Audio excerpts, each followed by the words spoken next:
Yeah, thank you for having me here, for inviting me.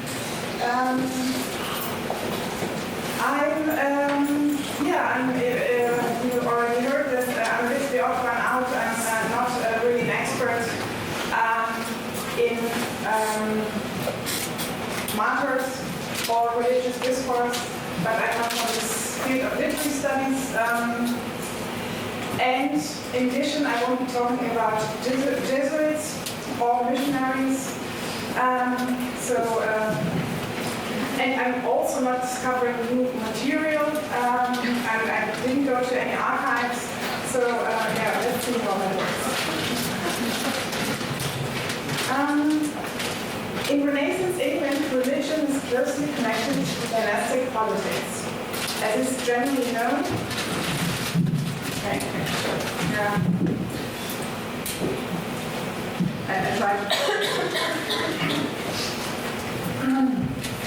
As is generally known, Henry VIII sought the separation from Rome not because of religious convictions, but because the Pope didn't want to agree to an annulment of his marriage to Catherine of Aragon. The annulment was eventually agreed on by the newly appointed Archbishop of Canterbury, Thomas Cranmer, and Henry was free to marry the woman he wanted to marry, in this case Anne Boleyn. And in response to the annulment, the Pope decided to excommunicate both Cranmer and Henry, and this is how the Church of England came into existence as an independent institution. One of the consequences of these events was that the line of succession became highly contested after the death of Henry's only surviving son, Edward, in 1553. Who you believed to be the rightful heir depended on your religious conviction, on your faith. According to Rome and the Catholics, Mary, daughter to Henry and Catherine of Aragon, was the only remaining legitimate child. And Elizabeth would have been a bastard because she was born while Henry was still married to Catherine of Aragon. If you were a Protestant, on the other hand, the marriage to Catherine of Aragon was of course annulled, so not valid any longer, so she would have been an illegitimate child, and Elizabeth the true heir to the throne. When first Mary and 5 years later Elizabeth became the rulers of the country, their legitimacy was always hinged on their subjects going with them in their faith, adopting also the religion that they had. Being Protestant under Mary and Catholic under Elizabeth was by implication seen as high treason, as an attack on the country's sovereign.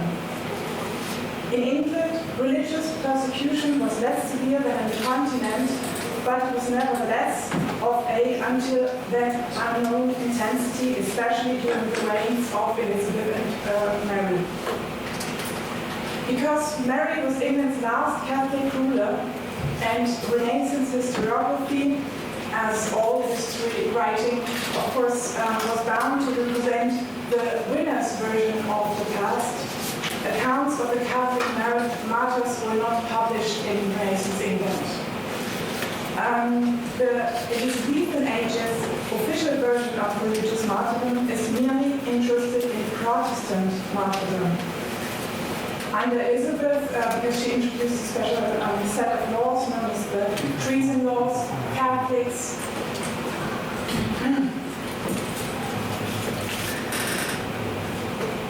so under Elizabeth, because of the treason laws, martyrs were, Catholics weren't even persecuted on the grounds of heresy, but for treason. The text that embodies this official Protestant version of martyrdom, more than any other text, is John Fox's Acts and Monuments. And this is the text I will be talking about today.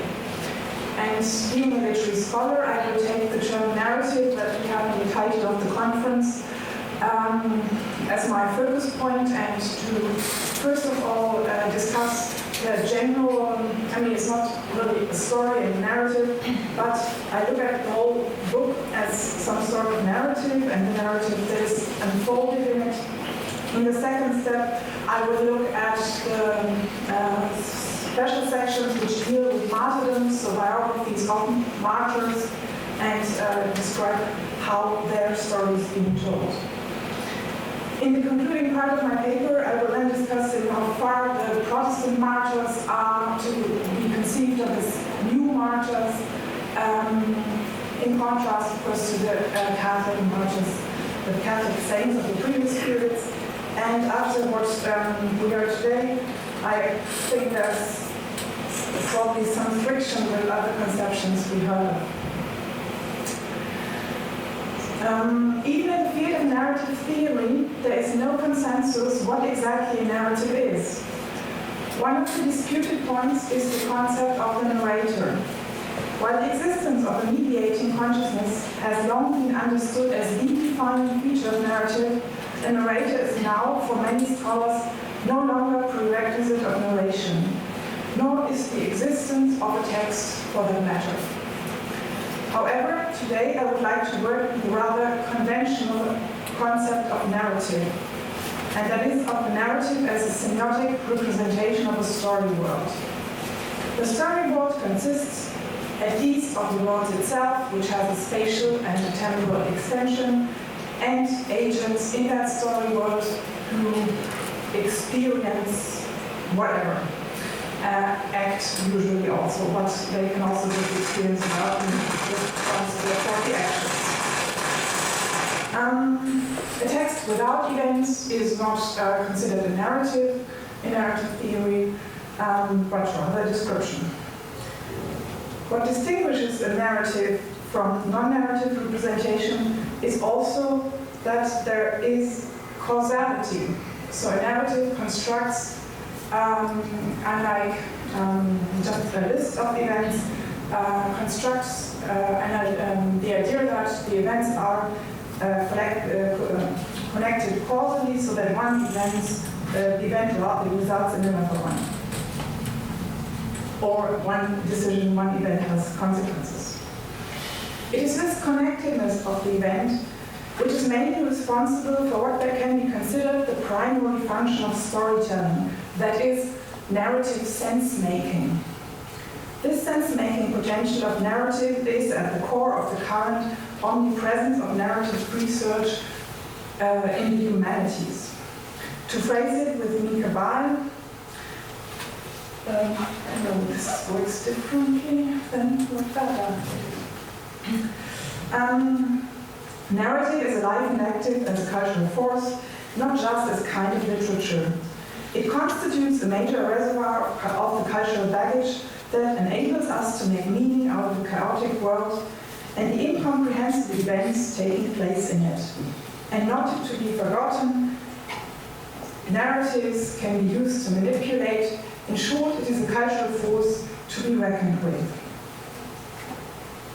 That sense-making was needed at a time in which the definition of true religion was so obviously dependent on the political constellation comes as no surprise, and is, among others, articulated by the contemporary John Rush, who comments on the changing definitions of who was to be considered a martyr. Yes, okay. In the time of Queen Mary were many put to death, and now also in the time, and he's writing at Elizabeth's time, in the time of Elizabeth, of two several opinions. So the people then and now have different opinions, and he recognizes, of course, that not both can be true. Both believe that they're dying for a true religion, and only one, by definition, of course, can be the true religion. And each of the religions at the time has to prove for themselves at least, but preferably also for the others, that they are, of course, the true religion. And this is exactly what John Fox sets out to do for the Protestant faith, to bring by evidence that the Protestant position is the true one.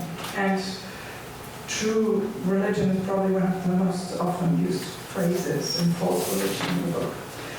John Fox's Acts and Monuments is uncontestedly the most important English Protestant martyrology martyrology. More than that, it is generally considered to be, directly after the Geneva Bible, the most ambitious and most important English language publication of the 16th century. It certainly has a monumental appearance. It was published in the prestigious volume format and comprises already in the first edition more than 1,800 pages. During Fox's lifetimes, he revised it, and 4 editions appeared at different times. And in the last and 4th edition, it had 4 times the length of the Bible. Not that I have counted this, but the secondary literature informs us about. The book's impressive physical presence, as well as the craftsmanship and capital invested in its printing, signal the text's claim to authority and its symbolic weight as the second Bible. Its central status in Renaissance culture was institutionally sanctioned when the Congregation of Canterbury decided in 1571 that a copy of this book, along with the Bible, should be kept in the house of every church official for people to look at it, browse through it. So it became an official church text.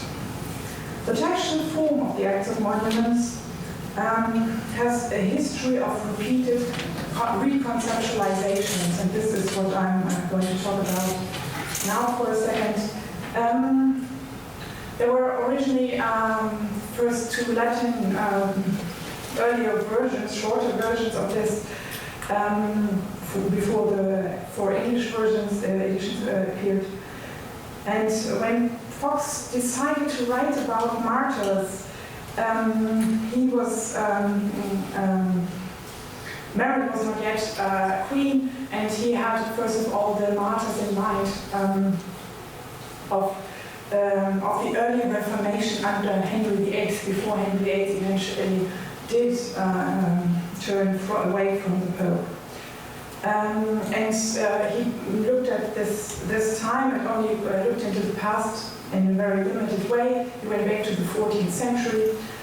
But by the time he ordered the documents, started writing, started collecting, but by the time that book, he was seriously working on it, the time had changed, and he was actually in exile as a Protestant under Mary, and heard constantly rumors from England about the new martyrs that died under Mary.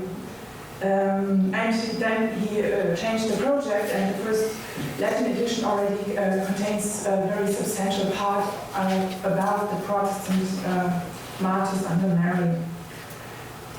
For the English, first English version, this is even extended, and he also goes back in time. I don't have to read this out, this is just the title. The interesting thing is maybe that it's specifically referring to martyrdom and to, of course, the persecutor are the Romish prelates, so it's the Pope, of course, and he extends it, first of all, by starting in the year 1000, the year which he perceives to be the year when basically everything turned rotten, and in some ways he says Satan was let loose. So he starts telling the story from this moment of imminent danger. The Antichrist enters the scene, and tells a story of that leads up to the Reformation. So, of course, a progressive story. In the second, although this is the title page of the 3rd edition, but also in the 2nd edition already, he further extends the scope, and he's no longer just talking about martyrs. Of course, this is very programmatic, but he decides to write, I've highlighted this, a universal history of the church. So the martyrs are included in the universal history of the church, which he decides to start with the birth of Christ for obvious reasons, and continue to the present day.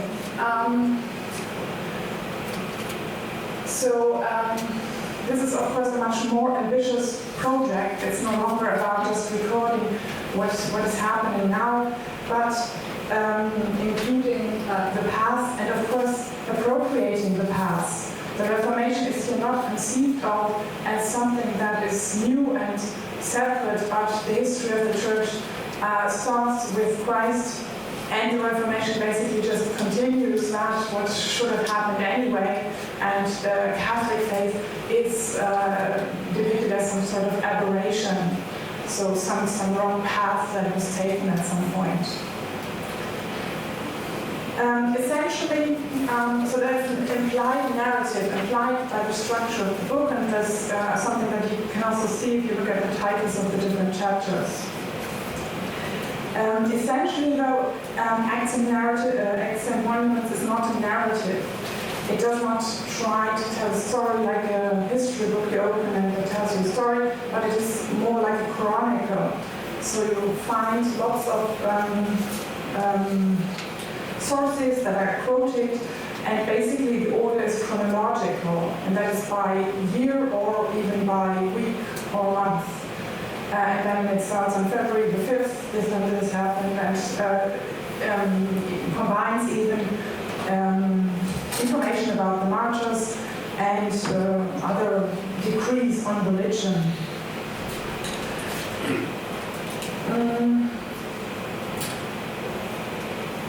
The overarching or meta-narrative that we can nevertheless find in Acts and Monuments is one of a continuing fight between true and false religion, between true Christians and the Antichrist.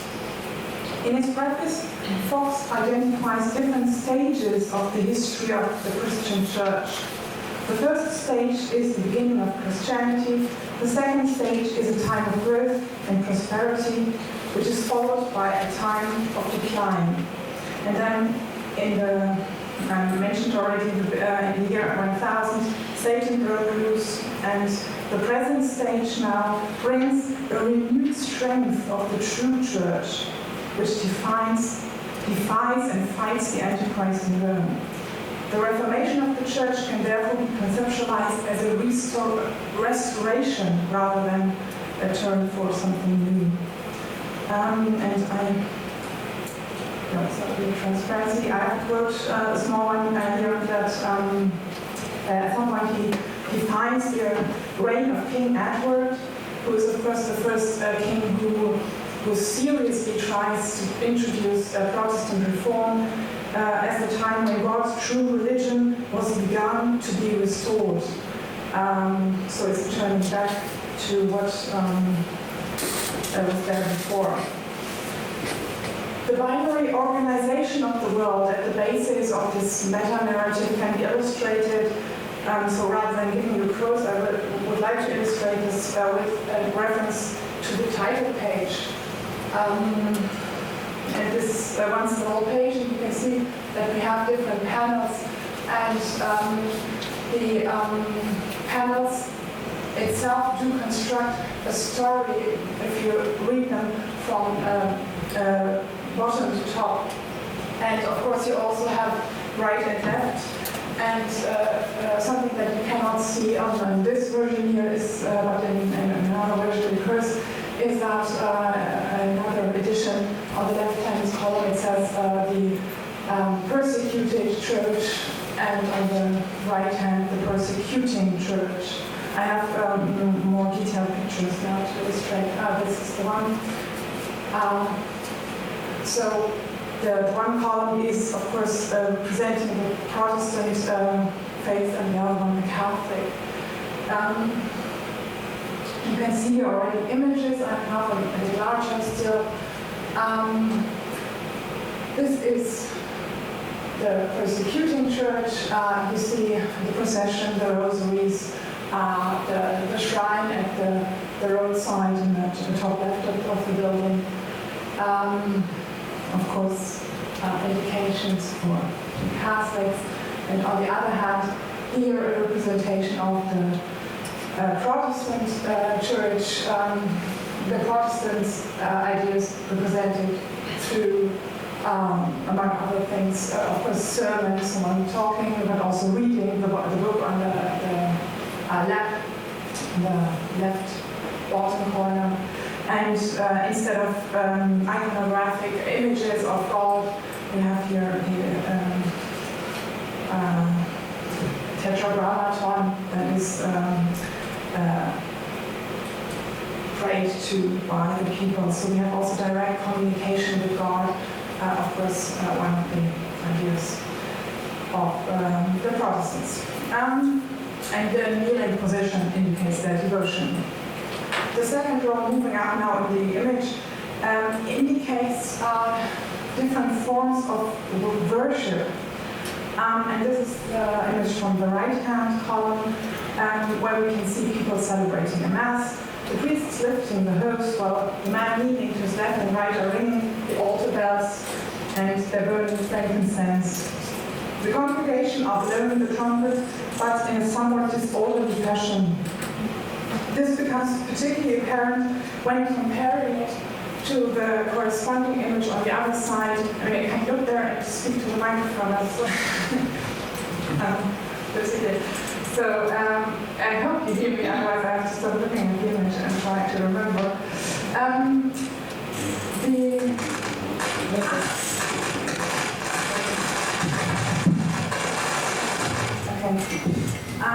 So here you see that the trumpets are all in parallel, and the direction is that one. So yeah. So it's they're all parallel, and the direction they're pointing to is, if you consider the whole image again, is of course the direction of Christ, who's at the top of the page. What this is most interesting though about this image in this context is of course that the worshippers are martyrs. They are all tied to a stake and are in the process of being burned. This visual representation can be interpreted in at least two ways. The image illustrates the martyr's strength and steadfastness or constancy, as this we refer to in the text, because even at the moment of suffering, they continue to praise God. And this, of course, is also something that we have heard of in the other traditions as well, that there is no turning back. So they are still praising God, symbolized through the trumpet at the moment when they're about to be burned. In fact, this interpretation corresponds to the verbal descriptions we find in Acts and Monuments, which stresses time and again the martyr's constancy, particularly when death is imminent. On a second level, it is striking that martyrdom is here represented as the Protestant equivalent to a Catholic Mass. So martyrdom is more than an extreme situation in which worship still has priority. It is itself a form of worship. And as the continuation of the story on the upper panels maintains, it is a form of worship that brings the martyrs into heaven while their Catholic counterparts are suffering in hell. There is even a stronger, in my introductory remarks, I stressed the strong tie between dynastic politics and religion in the English context. This tie can be traced in Fox's text in various ways. Elizabeth's reign is the restful endpoint of the narrative. So I've already discussed this in passing by the selection of the time span that is being covered from the moment of Christ to Elizabeth's time. This can also be illustrated with a quote, which I don't necessarily have to read out completely, but we reach here the moment of her coronation. Again, this is Chronicles, so we get a date at the moment this date is reached. Now then, after these so great afflictions falling upon this realm, from the first beginning of Queen Mary's reign, wherein so many men, women, and children were born, burned, many imprisoned, and prison starved, and then he goes on for, so I've deleted quite a few lines to list various forms of suffering during the reign of Mary. But now we have come to a time when, after all this, I say now, we are come at length the Lord be praised to the 17th day of November, that's the coronation day of Elizabeth, which day, as it brought to the persecuted members of Christ, rest from their careful mourning. So now we have peace after all these years of persecution. Elizabeth's reign is celebrated as a time of peace and prosperity, both in the final chapters of Acts and Monuments and in the letter to the Queen, which is one of the prefaces to the whole text. And just because images, oh no, it's not here. I wanted to show you an image, but it's not here. So not to put it in. There's also an image which illustrates the same thing, that she's standing, she's sitting on the throne, of course, in a very imperious position, and her feet rest on the back of a pope whose keys to heaven are broken, and she has, of course, defeated the Catholic Church and makes it apparent that their promise to open the doors of heaven will not hold.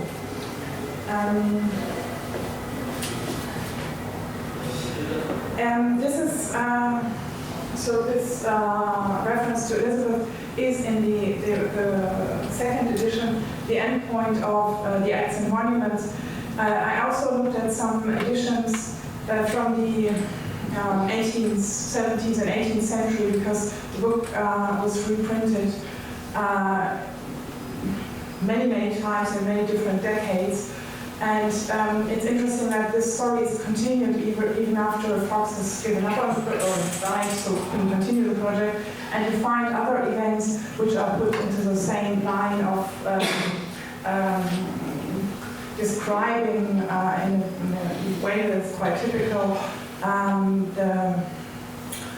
that God is on the side of the Protestants and supporting them. Classic events which are read in this way are the defeat of the Spanish Armada, the surprising defeat of the English, how the English won against the Armada as an interference of God, or of course the discovery of the gunpowder plot, the Catholic attempt to blow up the Parliament, again as seen as a sign that God is clearly on the side of the Protestants. So they are added to the list. The story is continued in later stages.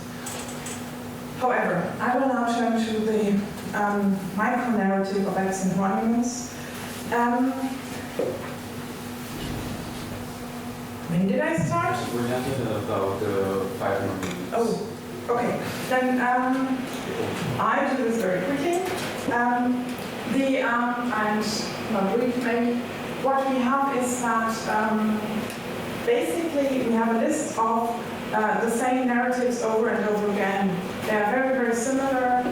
They have different lengths, so sometimes you get more information and sometimes less, but basically you always have the same structure, that someone is convicted, is examined. In the lengthier accounts you get questions and answers, and then they are burned at the stake, and they die, usually cheerfully is the word, at the stake. So interesting about this is, of course, that there is no variation, so it's not about the specificity of the story, but it's more about listing all the names and places which are always given if they are available to Fox. It's not about making individual stories, but in the line and in the fact that we have these various stories, we get like a continued affirmation of the Protestant faith, because the fact that they are not recanting as they are offered to do, of course, shows that they are right in their belief, and the cheerfulness, of course, is proof that God is with them at this moment. Another interesting point about this text is that it combines, and we have now the version of different voices in a text. Fox quotes quite a few texts, and some of them are dialogic, the examination scenes, so you get the versions and perspectives of both the Catholics and the Protestants.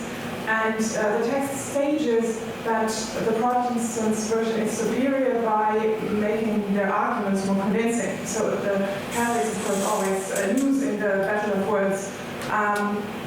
And so we get different voices, but it's quite clear how they are evaluated, apart from the fact that Fox makes sure to say always the true church and the false church and true faith and the false faith. So we have structurally a polyphonic text, but as far as the ideology is concerned, not. So that's very interesting, I think. The other thing that maybe I should point out is the specific role that the letters of martyrs get, so the voices that are provided by the martyrs themselves. Again, they are not very surprising, they are very similar, and they basically just show their deep devotion. And if we at some point want to discuss how the martyrs are different in the Protestant faith, then one position might be that we get all these stories to so that we can imitate them, imitate their devotion, copy rather than adore them or admire them or through veneration seek to manipulate them into helping us or speaking for God. So the martyrs in this text are, and this is something, I mean, I was a bit doubtful now when we talked about this earlier, the rhetoric is clearly one element of contrasting the non-miracle character of the Protestant martyrs with the superstitious, of course, magic miracle character of the Catholics. So he sets up this martyrs in contrast, and of course through the way the story is constructed, which stresses the historiographical reconstruction rather than the telling a story, he tries to put this all on a rational basis, and this has in a way correlative in the way that the martyrs are imagined, and this is maybe a point before I get started to stop. And yeah, yeah, now I have time. You said 5 minutes ago, 5 minutes, and now I did what you told me. Yeah. I think I tried to say what I want to conclude, and that he stresses that he tries to represent the martyrs in a way that, of course, is in contrast to the Catholics, and that we can see that in the form the text is written reflected. So that's